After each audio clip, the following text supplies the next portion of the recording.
నీకు విరోధంగా న్యాయ విమర్శలో నోరు తెరుచుకొని ఇష్టానుసారంగా మాట్లాడారనుకోండి, మీ మీద నేరం మోపారనుకోండి, ప్రభు చూస్తున్నాడు కనుక నువ్వు చేయని పాపాలు దోషాలు మీ మీద నిందలుగా మోపుతున్నప్పుడు నువ్వు ధైర్యంగా ఉండి ప్రార్థిస్తూ ఉండు.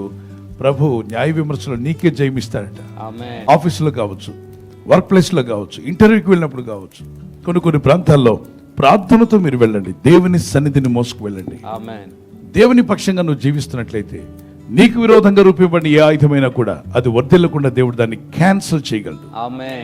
అందుకే ప్రార్థించాలి, ప్రభా నాకు విరోధంగా, నా కుటుంబానికి విరోధంగా, మా ఆత్మీయ జీవితానికి విరోధంగా, మా సంఘానికి పరిచర్లకు విరోధంగా, ఆర్థిక విషయాలకు విరోధంగా రూపింపబడిన ప్రతి ఆయుధం కూడా ఏం చేయబడాలి? అది క్యాన్సిల్ అయిపోవాలి తండ్రి.